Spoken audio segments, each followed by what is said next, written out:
sabe cuánta gente hace sus altares, enciende sus candelas y clama a Jesús? Y por si Jesús le falla, ahí tiene a María. Y si María le falla, ahí tiene a San Andrés, a San Judas Tadeo. Aquí Jesús dice una sola cosa: amarás al Señor tu Dios sobre todas las cosas. Su mandamiento. ¿Y qué implica este mandamiento? Que si amas a Dios sobre todas las cosas, tú te mereces a Jesús.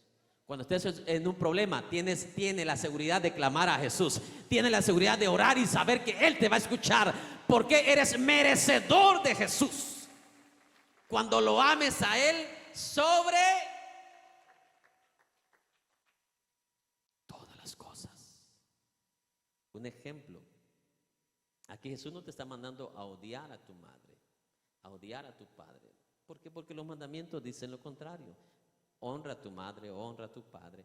A los esposos les dice Dios: amad a vuestras esposas. Entonces, lo que aquí está refiriéndose Jesús es esto: cuando el amor de una madre, de un padre, de un esposo, una esposa, de un hijo se interponga contra el amor de Dios, be careful, ten cuidado. Porque entonces ni sueñes que tú te mereces a Jesús. ¿Sabes por qué? Porque todo tiene un sentido y una lógica, ¿cierto o no? Porque si yo le dejara nada más hasta ahí la enseñanza, usted tuviera muchas preguntas y dudas. Pero ¿por qué Dios me exige? ¿Por qué Jesús me exige que lo ame a Él por encima de mi esposa? ¿Verdad que sí? Usted me lo preguntara, ¿cierto o no? Si le dejara un tiempo de debates y preguntas aquí. Usted me preguntara: pero pastor, ¿por qué yo tengo que amar a Dios por encima de mi papá y de mi mamá? Déjeme hacerle una prueba y un examen a usted. ¿Cuántos aquí ya tienen hijos? Si un sobrino suyo está a 3 días de morir y el doctor le dice: mire, su hijo necesita un trasplante de corazón, y si usted tiene un hijo de la misma edad que él, le podemos extraer el corazón de su hijo va a morir, pero su sobrino va a vivir. ¿Cuántos de ustedes sacrificaran a un hijo suyo para que su sobrino viviera? Gracias por ese amén. Nadie lo hace. ¿Por qué? Porque su hijo es su hijo. Entonces, ¿qué hizo Jesús por nosotros? ¿Cómo nos vio a nosotros? A mí no me vio con una enfermedad de cáncer y de SIDA. Me vio con una enfermedad peor que esa. Y yo necesitaba un trasplante. No de corazón ni de riñones. Necesitaba un trasplante de vida. ¿Por qué razón? Porque con esta vida pecaminosa yo iba derechito ¿a dónde? A la muerte, a la condenación. Sin Dios, sin esperanza, al mismo destino donde el diablo va a ir, donde los demonios van a ir. Ese era mi destino. Yo necesitaba un trasplante de vida. Y ese trasplante de vida, como en el Antiguo Testamento, para que los israelitas recibieran perdón de pecados, tenía que sacrificar a un cordero, ¿sí o no? El cordero pagaba el precio por el pecado de los israelitas. Entonces yo no tenía un corazón chueco, un corazón que estaba funcionando muy rápido o muy despacio. No tenía riñones dañados. Tenía una enfermedad peor que esa. Era el pecado que agobiaba mi vida. Y yo necesitaba un trasplante. Y ese trasplante, Jesús dijo: ¿sabes qué? Yo voy a morir para que tú puedas vivir. Él sí se atrevió a morir para darme un trasplante a mi vida y a mi ser. Aquí viene la pregunta y con eso contesto tu duda. Entonces, ¿quién te ha amado más? ¿Tu mamá o Jesús? Tú ya te la contestaste.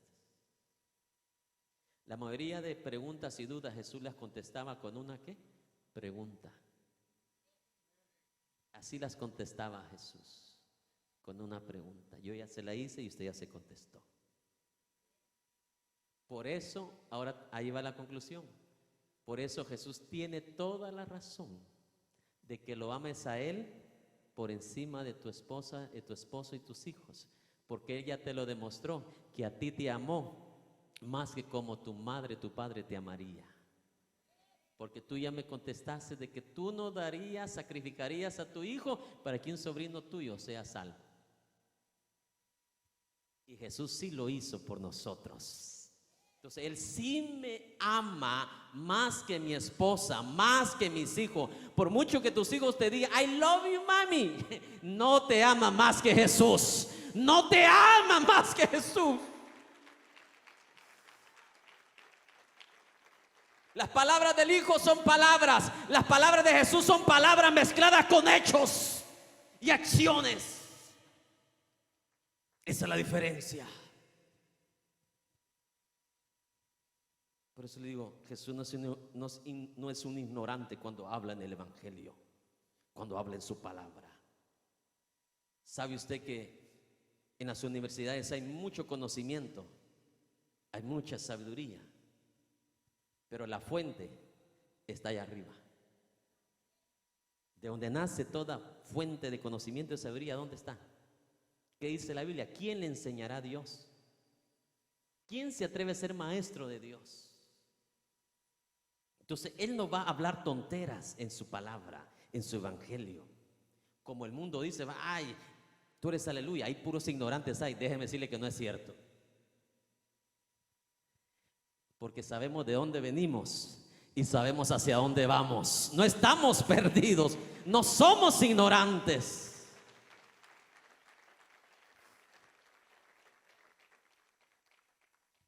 Número uno, no somos ignorantes porque las palabras que estudiamos no son palabras de un ignorante. Son palabras del Dios de vida, son palabras del Dios de sabiduría, son palabras del Dios que es eterno. No es palabra de alguien que tiene 100 años de experiencia o 1000 años de experiencia. Es alguien que tiene toda una eternidad de experiencia. Yo que usted dijera, wow, qué privilegiado soy.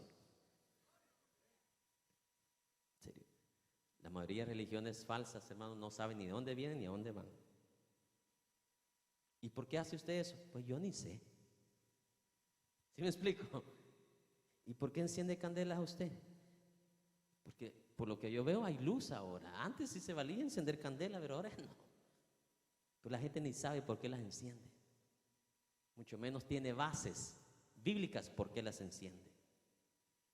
O dice Jesús, cuando enciendas una candela en mi nombre, ahí voy a estar yo. No.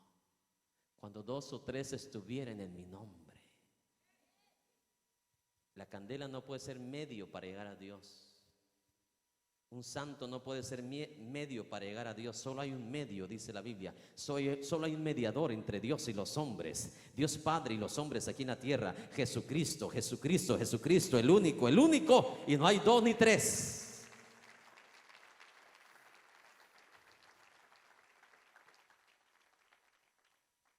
Tenga oídos para oír.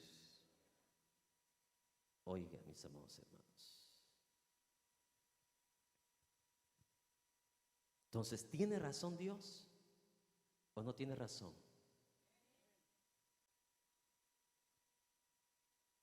¿Sí? Por eso a mí me gusta detenerme en la enseñanza. Porque es la única manera que usted y yo podemos estar claros. Porque yo desde niño escuchaba, hay que tomar la cruz, amén, y ni sabían qué cruz estaba hablando. ¿Cierto o no? Cristo viene, amén, y no sabían por qué venía, para quién venía, en qué momento va a venir y las características de las personas por las cuales Dios va a venir.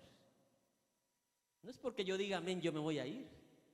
Tengo que enseñar por quiénes va a venir Jesús y cuáles son las características que esos seres humanos deben de tener de acuerdo a la enseñanza de Jesús para que esas personas puedan soñar vivir en la eternidad con Dios. ¿Cuántos son salvos? Amén. Y sin saber qué es la salvación, la naturaleza de la salvación, las características de la salvación, las evidencias internas y externas de la salvación. Entonces, hermanos, si en una escuela usted como padre no permite cualquier maestro, ¿verdad que no? ¿Verdad que no? Si su hijo está en secundaria y usted sabe que le tienen un maestro de primaria, ¿usted lo acepta? Ese niño siempre se va a quedar en primaria, en un conocimiento de primaria. Pero en la iglesia cristiana se vale todo. Que nos dé clases, que nos dé enseñanza, un parvulito. ¿Sí me explico? Qué tristeza. Porque hoy han inventado un montón de ministerios en las iglesias cuando la Biblia solo menciona 5. Y uno de ellos es el del maestro.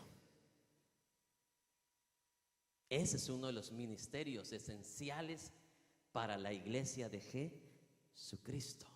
Si no hay enseñanza, no hay crecimiento. A base de la enseñanza, su hijo pasa de primero ¿a dónde? A segundo. De segundo a... Yo le aseguro, cada vez que usted escucha una enseñanza, yo le aseguro que usted tiene una mejor perspectiva del reino, ¿sí o no? Después de que salga usted de este lugar, yo le aseguro que usted tiene una idea mejor cómo va a amar usted a Dios, cómo va a amar usted a Jesús, cómo se va a comportar usted en esta vida.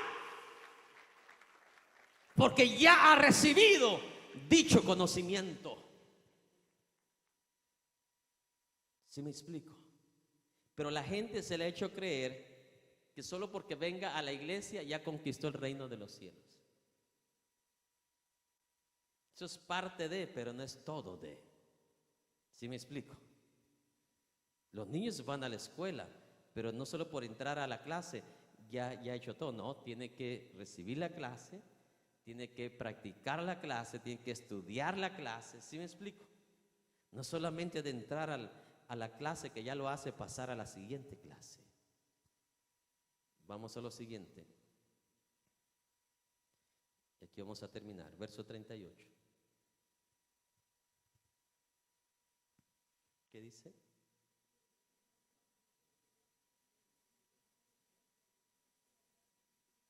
Y el que no toma su cruz y sigue en pos de mí, ¿qué dice? No es digno. No es digno ¿de quién? No es digno de mí. Aquí hay tantas palabras tan esenciales.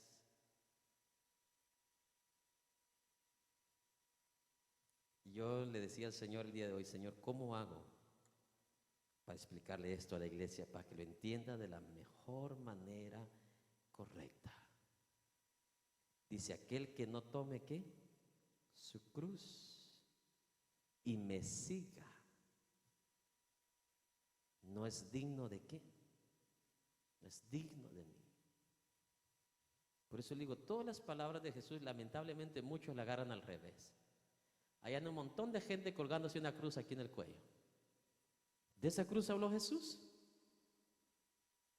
Porque todo lo agarran al revés. Jesús no estaba hablando de esa cruz que alguien se cuelga o hasta en las rodillas se las cuelgan también, con esas cadenas. No está hablando Jesús de esa cruz, no está hablando de llevar esa cruz. Es más, eso no te identifica como un hijo de Dios. El ID sabe dónde debe estar, en tu corazón. La plasma, el sello del Espíritu que te reconoce a ti como hijo de Dios está dentro de tu ser, en tu espíritu.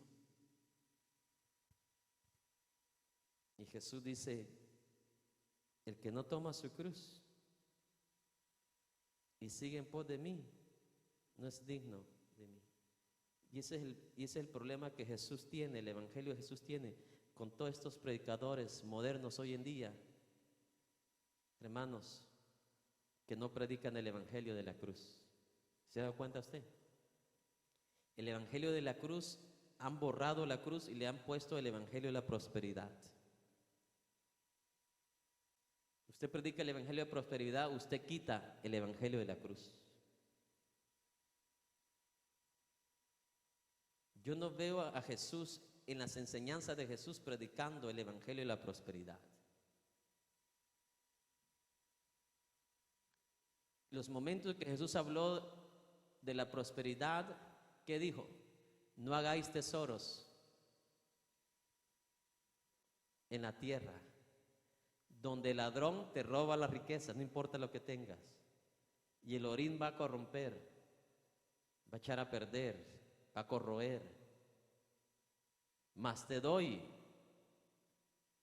una garantía para los que les gusta hacer buenos ahorros, seguros. Porque mire, hoy, ¿qué pasa en nuestro país? Donde la gente tiene su dinero, dice, tal banco va a cerrar y todo el mundo va a sacar su dinero. Porque no hay seguridad. No hay seguridad. Dice, mas hacer tesoros, ¿dónde dice Jesús? Hacer tesoros en los cielos es cada obediencia tuya. Cada proceso de pensamiento que tú haces conforme a la voluntad de Dios.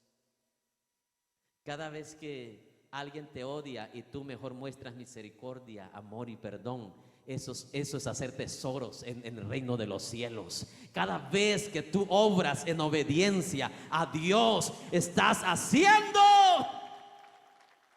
tesoros.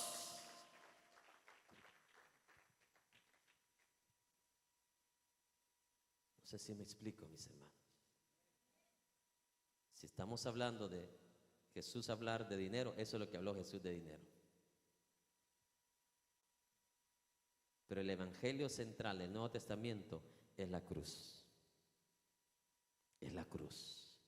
Negarnos a nosotros, porque naturalmente ¿a quién le gusta sufrir? ¿A quién le gusta que le digan, mira, por causa de tú vas hasta a morir un día? ¿A quién le gusta un evangelio así? A nadie. Pero este es el evangelio de Jesucristo. ¿No lo dice como advertencia? Claro que sí. El que no tome su cruz y me siga, no es digno de mí. Lo da como advertencia, ¿sabe por qué? Porque las multitudes estaban ya mal acostumbradas. Este evangelio es chévere, mira los milagros, los cojos se levantan, los ciegos, y cuando tenemos hambre nos da comida. Se acostumbraron a un evangelio chévere de un momento. Y no sabían de que Jesús no lo hizo por multiplicar comida o por hacer esto, hacer el otro. Jesús lo hizo por la razón de dar testimonio a los judíos, para que ellos tuvieran una oportunidad de ser salvos y reconocer que Jesús no venía, mi amado hermano, de esta tierra. Para darle a entender que Jesús, al igual que Moisés, al igual que Elías, que ellos, los judíos, los tenían como verdaderos profetas de Dios. Para Jesús demostrarles que como a través de Elías y de Moisés vieron milagros, y por eso es la única razón que los judíos reconocían a ellos como profetas de Dios por los milagros. Entonces Jesús se ve forzado ¿a qué? A hacer milagros, para que darle una oportunidad a los judíos, porque para ellos vino primero, ¿sí o no? Para darles una oportunidad de salvación, y para que a través de lo físico, de lo natural, porque los judíos no concibieron lo espiritual de Dios. Entonces, para que por lo natural pudieran entrar a lo espiritual, entonces por lo natural viene Jesús y empieza a hacer milagros, y empieza a multiplicar, a hacer cosas sobrenaturales, para que por lo natural que ellos miraran, tuvieran una oportunidad de entrar a lo espiritual, a conocer el evangelio del Señor. Pero ni aún así le recibieron, sino que le crucificaron. Eso es lo triste. Por eso cuando Jesús para de hacer milagros, cuando Jesús para de multiplicar comida y empieza a hacer lo que el Padre lo mandó a enviar aquí, entonces ahí empieza lo duro, porque las multitudes que hicieron se fueron. ¿Sabe que yo lo que encuentro de esta generación, de estos tiempos, es igual que los judíos? Andaban detrás de Jesús por los milagros y la comida. Yo espero que usted no sea seguidor de Jesús por los milagros y la comida. Jesús dice en los primeros capítulos de Marcos: me es necesario ir a Capernaum a predicar, porque para eso fui llamado. Y los discípulos dijeron: maestro, pero mira, ¿y esa multitud de enfermos? Y Jesús dice que se fue para el otro lado, para Capernaum, y dejó a los enfermos. Que la gente no entendió el propósito por la cual Jesús vino a esta tierra. ¿Qué enfermedad es más grave, un cáncer o el pecado? ¿Qué hace más daño al ser humano? ¿Diabetes o el pecado? Déjame decirte y explicarte tal vez por primera vez. La diabetes y la alta presión te va a llevar a la tumba, pero el pecado te va a llevar a la condenación eterna. Solo así entenderás la mente de Cristo. Entonces tenemos la misma generación hoy en día, y por cuando tenemos una generación demandante, hay un montón de ministerios que han venido ¿qué? A querer hacer milagros que a usted mismo le queda duda que sean milagros. Usted no ve milagros de que alguien diga: era ciego de nacimiento y ahorita estoy mirando. Usted ya no ve esos milagros. ¿No viste a alguien que decía: no podía caminar desde nacimiento y ahora camino? Ahora son enfermedades que no se pueden comprobar. Esos son los que testifican hoy en día. Usted tal vez dirá: entonces usted no cree en milagros. Claro que sí. ¿No cree en el poder de Dios? Claro que sí. Hizo los cielos y la tierra, resucitó a Lázaro, pero el Evangelio dice que Él no vino para eso. Él vino para predicar salvación al perdido. Lo demás lo tuvo que hacer para darle una oportunidad a los judíos, para que vieran que Él, al igual que Moisés y Elías, también venía del cielo, y se lo demostró con poder y milagros. Y para declararle a los judíos que sus apóstoles, sus discípulos también eran llamados por Él y llamados por el Padre Celestial, Jesús le dio poder a ellos también para hacer lo mismo que Jesús hizo. Ahora la tarea tuya y mía ahora es creer a Dios por fe, obediencia y fidelidad. Pero ¿sabe cómo se siente Dios cuando alguien viene a Jesús porque quiere un milagro? Siendo que la enfermedad y la necesidad más grande no la ha todavía suplido, que es reconocer que cuán enfermo estás en tu corazón, lleno de pecado, de mentira, de falsedad, de hipocresía, de engaño, de carroña. ¿Sabe cómo se siente Dios ofendido? Cuando a alguien le importa más su bienestar más que su vida eterna. ¿Qué le importó más a Jesús? ¿Tu bienestar o tu vida eterna? Tu vida eterna. A Jesús no le importó dejar a esos, no sé cuántos eran, si eran cientos, no dice la cantidad. A Jesús no le importó dejar a todos esos enfermos. Y usted dirá: ¡qué malo Jesús! Usted no entiende a Jesús hasta que no lea los evangelios. Y siempre Él tiene una gran razón. Que tengo oídos para oír. ¿Es usted mejor que el profeta Eliseo? ¿Tiene más fe usted que él? Y déjeme decirle que ese profeta murió enfermo. Y siendo que él sanó a muchos, él no se sanó a sí mismo. Porque Dios jamás va a compartir su gloria con nadie.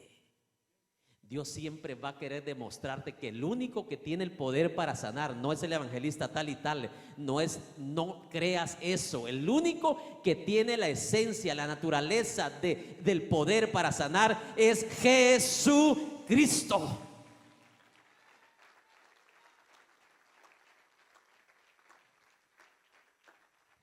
Si el profeta Eliseo, con toda esa unción que Dios le dio, hubiera tenido el poder natal, esencial de sanar, él se hubiera sanado.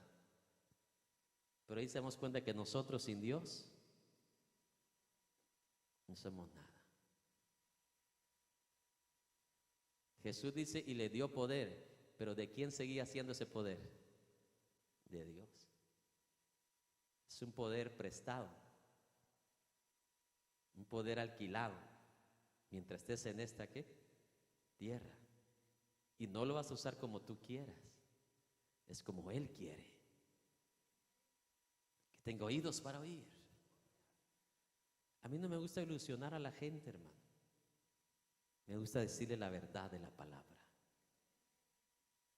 Sobre tu voluntad va la voluntad de Dios. Si entonces Dios no fuera Señor. No sé si me explico. Veo un Esteban santo, temeroso a Dios, y lo veo cómo muere de esa forma, apedreado. ¿Y quiénes somos nosotros para reclamarle un montón de cosas a Dios? Yo voy a tu iglesia, pero si me sana de cáncer, mire, quédese ahí donde está. Y con su corazón lleno de ¿qué? De pecado. O sea, a la gente le importa más su bienestar que su vida eterna. Y eso es lo que a Jesús le duele en su corazón. Por eso es que si usted estudia exactamente y lee por lo mínimo unas 20 veces todos los evangelios de Jesucristo, se da cuenta que en varias ocasiones mejor agarró una barca y se fue mejor para otro lado y dejó a la gente sola. Porque Él pudo reconocer las intenciones del corazón del hombre. Sabía dónde había una multitud que verdaderamente quería saber cómo estaba delante de Dios. No sé si me está escuchando. Con eso se quedaba Jesús hasta todo el día.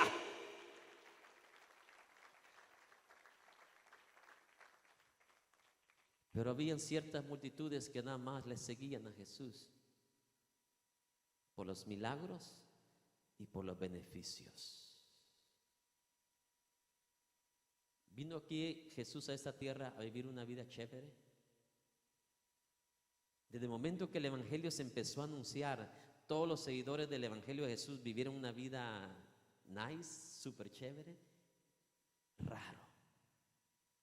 Todos fueron, ¿qué dice Hechos del 12 en adelante? Una gran ¿qué? Persecución.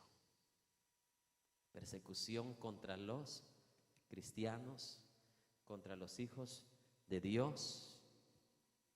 Y a esto se está refiriendo Jesús aquí. El que no toma su cruz y me sigue no es digno de mí. En otras palabras, cuando usted esté sufriendo por Jesucristo, por hacer lo correcto, por mantenerse íntegro, por obedecer a Dios, por ser fiel a Dios. Un ejemplo, si usted es madre, esposa de un esposo que no conoce a Dios, no tiene temor de Dios, y tal vez la insulta o esto y el otro, mira, si te está insultando porque eres hija de Dios, ¿qué dice la palabra? Tú eres digna de mí. Clama a mí, clama, clama. ¿Tú eres qué? Digna, digno de padecer. ¿O no dijo así Jesús en los primeros capítulos de Mateo? Bienaventurados seas cuando por mi causa os ¿qué? Os persiga. Entonces, hermanos, el evangelio de Jesús no es un evangelio de prosperidad. Yo se los he dicho y lo mantengo y lo sostengo. Vienen los días, vendrán los días cuando todas esas iglesias que predican el evangelio de la prosperidad van a querer degollar y matar a su líder. Y estos líderes van a tener que huir a otras naciones, porque este evangelio de prosperidad no va a valer ni un centavo. Los dólares no van a valer ni un centavo. Las ofrendas que recibían no van a valer nada y no van a poder comprar nada. Entonces, ahí se van a dar cuenta que lo que necesitaban desde un principio era escuchar el evangelio de la cruz. Porque es el único evangelio que tiene razón, el único evangelio, mi amado hermano, que nos lleva a la vida eterna, y es el único evangelio que los que lo siguen y lo guardan son aquellos que van a quedar de pie en el día cuando las cosas se arrecien, cuando las cosas se pongan peor. Te recordará de las palabras de Jesús: sé fiel hasta la muerte y yo te daré ¿qué? La corona de la vida. Amén, hermanos. Entonces, llevar la cruz no es el problema que estás pasando. Llevar la cruz no es la enfermedad que estás sufriendo.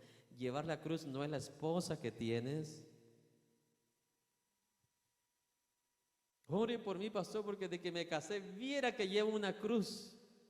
No, su esposa no es la cruz. Y no se rían los esposos, tampoco su esposo es la cruz. Es que no lo aguanto, no es la cruz.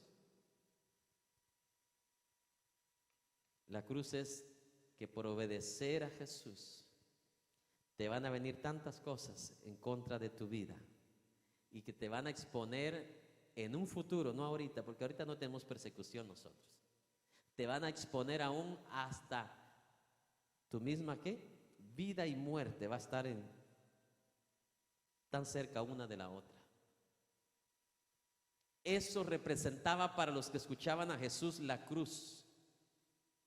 Nosotros no entendemos muy bien este versículo porque no vivimos en los tiempos de Jesús.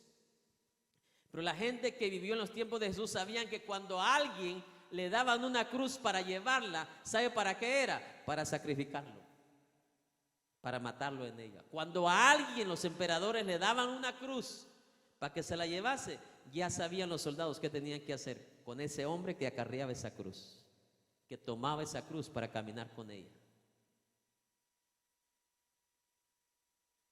Era una segura ¿qué? Muerte. Entonces esto es lo que Jesús nos está diciendo. Si no estás dispuesto aún a dar tu propia vida y aún así seguir a Jesús bajo esos riesgos de perder tu vida y no estás dispuesto a seguir, tú no me mereces a mí. ¿Sabes por qué dice Jesús eso? Porque yo sí lo hice por ti. Entonces, ¿quieres merecerme a mí? Yo espero que también tú estés dispuesto. No es que todos vamos a morir, ¿sí me explico? No es que todos vamos a morir predicando, no es que todos vamos a morir como Jacobo decapitado, no es que todos vamos a morir como Pedro de cabeza. Lo que Jesús está dando a entender aquí es que tú tienes que tener ese amor, esa capacidad, esa disposición, esa convicción en tu vida que si aún te arriesgas, alguien, mi amado hermano, con una pistola te apunta y dice, con que tú eres aleluya, a ver pues confiésalo ahora, si lo confiesas te mato. A eso se está refiriendo Jesús. Si llegas a un momento así, tienes la capacidad de aún dar la vida por Jesús mientras te pones de pie. Jimmy, pasa.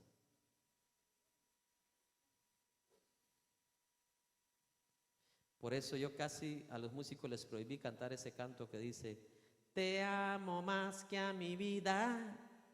Ay, hermano, ni sabe lo que está diciendo este ahí. ¿Ama más usted a Jesús que su propia vida? ¿De verdad?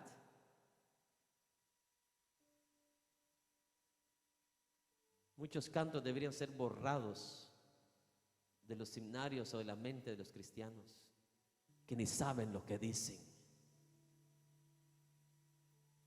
Era la 1 de la madrugada y roncando estaba a esa hora.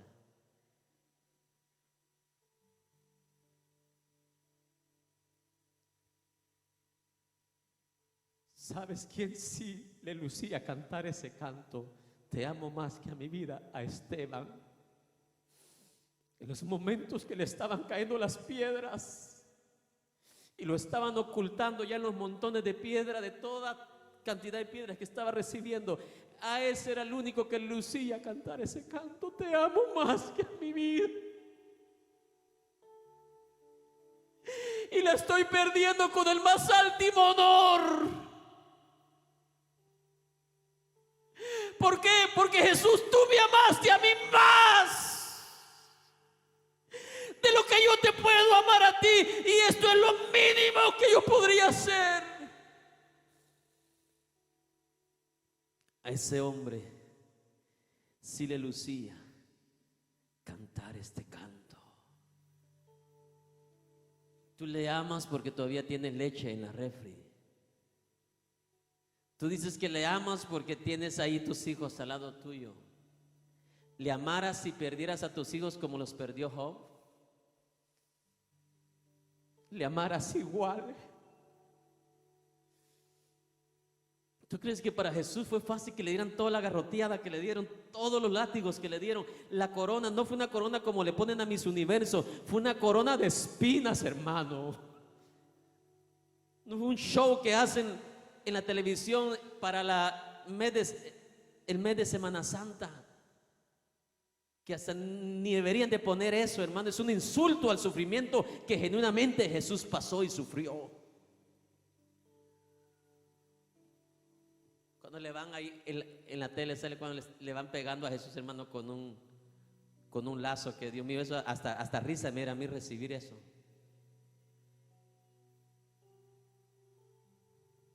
Qué tristeza que pongan el sufrimiento de Jesús de esa manera.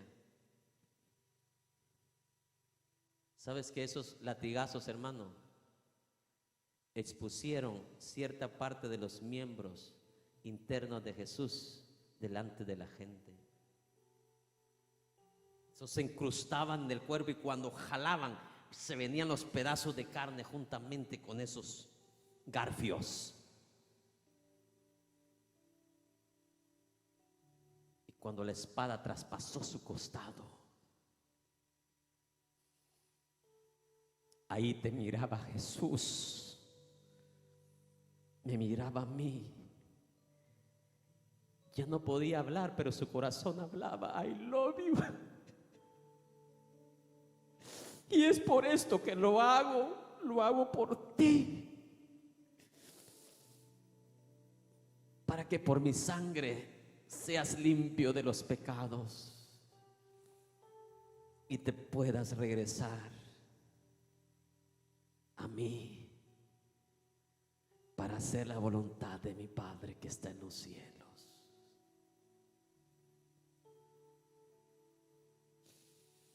Jesús nunca me va a pedir algo a mí que Él no lo haya hecho por mí.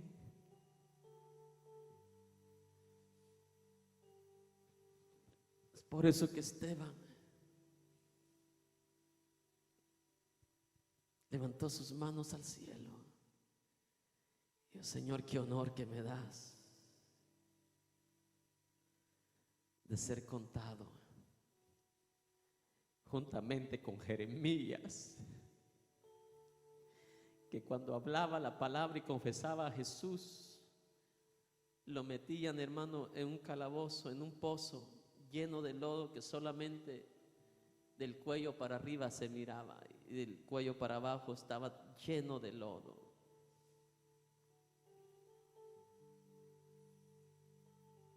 Y su comida era peor que la de alguien que entra a la cárcel aquí en el país. Un pan le daban nada más al día. Pero ¿sabe algo? Jeremías está hoy mucho mejor que usted y nosotros. Fueron jóvenes que cuando recibieron el llamado de la cruz a sufrir por Jesús. ¿Sabe qué he visto yo en esta vida? Que los que caminan chuecos no sufren. Los cristianos que se dicen llamar cristianos, pero no confiesan a Jesús en todo lugar, con los ricos se vuelven igual que ellos de pecadores. Con el gobierno se vuelven igual de ellos, de sobornadores.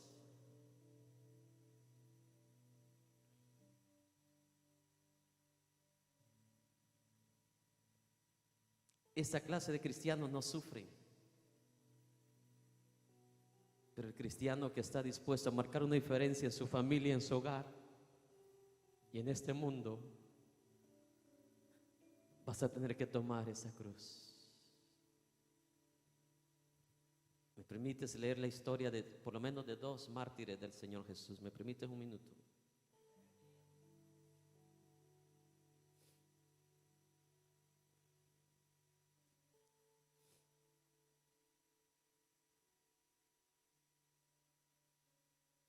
Cuando Esteban estaba siendo apedreado, uno de los primeros mártires del Evangelio, ¿sabe qué le pidió a Dios en ese momento que la gente estaba furiosa con sus dientes, dice, crujiéndolo de enojo, de furia contra él? Esteban le pidió a Dios: Señor, no les tomes en cuenta su pecado. Oiga esto,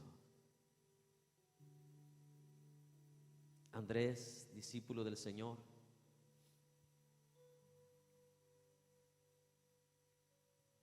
Antes de ser discípulo del Señor, fue discípulo de Juan.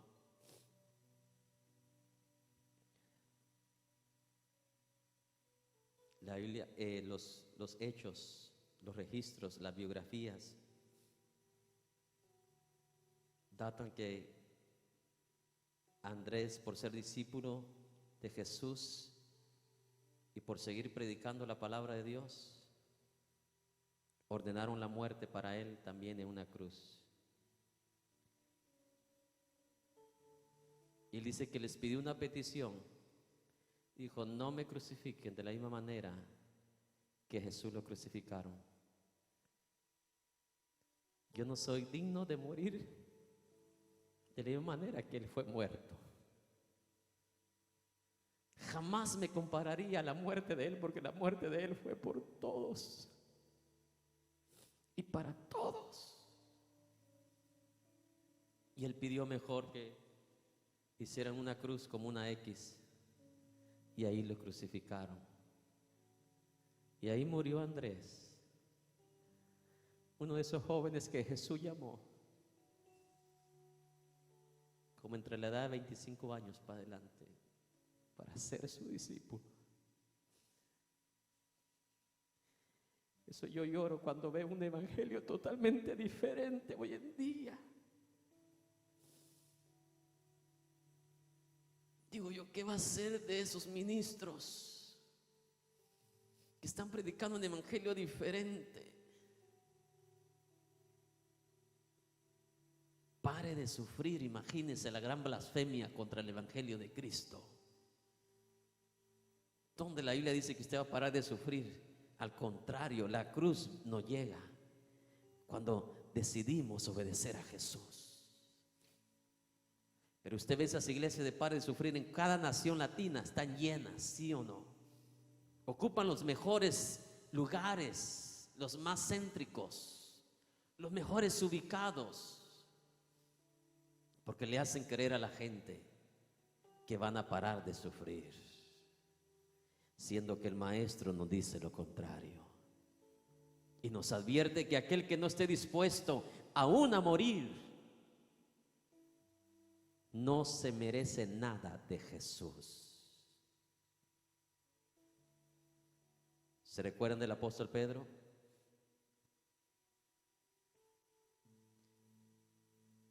Pedro murió en el periodo que Nerón gobernó o reinó en Roma. Pedro fue muerto entre los años 64 al 67 después de Jesucristo. Y la historia data que él también, al igual que Andrés, fue sentenciado a morir, solo que a Pedro lo crucificaron al revés, con la cabeza para abajo. Este fue el mismo Pedro que cuando Jesús le dio la opción a que se fueran para el mundo, para donde ellos quisieran, este fue el Pedro que dijo: no, Maestro,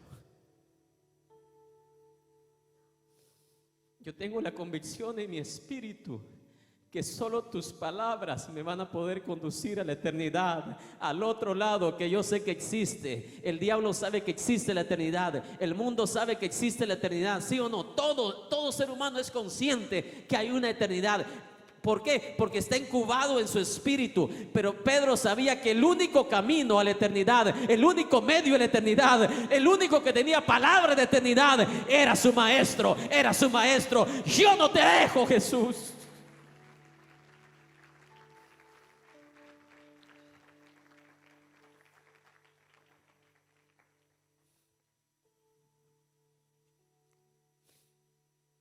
Voy a terminar con este varón que no es mencionado en la Biblia, porque hay muchos héroes que no están escritos en la Biblia, pero tuvieron que ver con lo que ahora nosotros disfrutamos. Y uno de ellos es Policarpio.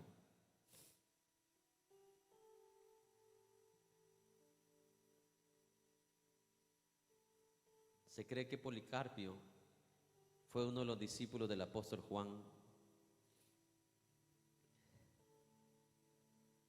Y fue uno de los arquitectos responsables de compilar todos los libros del Nuevo Testamento y dejarlos así como los tenemos ahora.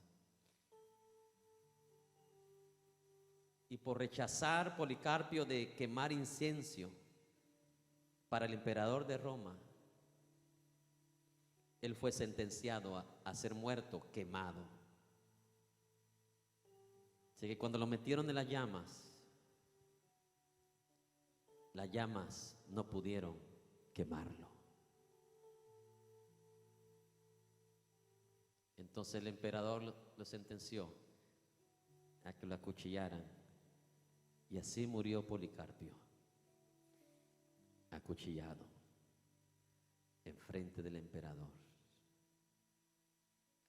De esta cruz estaba hablando Jesús.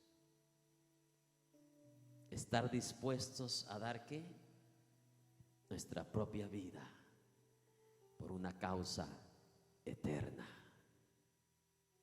Cada nación latina tiene un héroe nacional, ¿cierto? Que dio su vida por una causa, pero no fue causa eterna. En mi país se llama Tecunumán. En El Salvador, ¿cómo se llama? Atlacat, ¿no? ¿O estoy mal? En Honduras, ¿cómo se llama? Lempira. En México, ¿cómo se llama? Miguel Hidalgo. Héroes que murieron por una causa, pero fue una causa ¿qué? No eterna. Fue una causa temporal. Pero tú y yo hemos sido llamados para ser héroes por una causa eterna. ¡Qué glorioso! Aunque mi nombre no quede inscrito en las tablas de una nación, yo sé que está asegurado en las tablas de la memoria de nuestro Dios de los cielos. No os maravilléis, dijo Jesús, que los demonios se os sujeten. No os maravilléis por los milagros, maravillaos que tu nombre esté inscrito en el libro de la vida. Eso es la meta final de los hijos de Dios. El evangelio es una entrega total. El evangelio es una negación total. Tú que estás ahí en tu hogar, Dios te está haciendo un llamado en este día. No te escondas de Dios. Dios no puede ser burlado. A quien estás burlando es a ti mismo.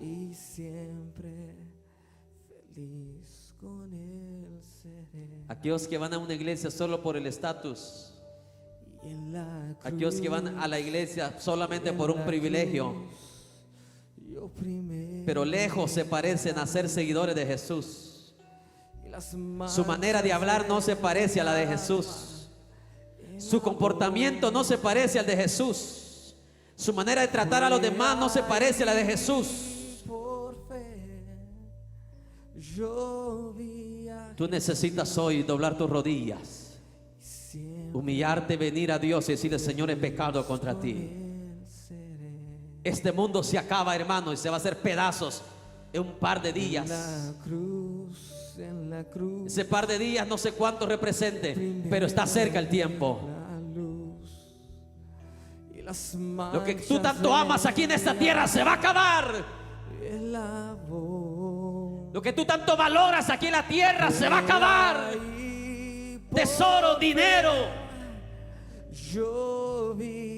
derroches, todo esto se acaba. Deleite se va a acabar. Todo terminará. Viene el día que aún ni el pecado el hombre lo va a disfrutar, al ver cuando los juicios de Dios empiecen a desplegarse sobre la tierra.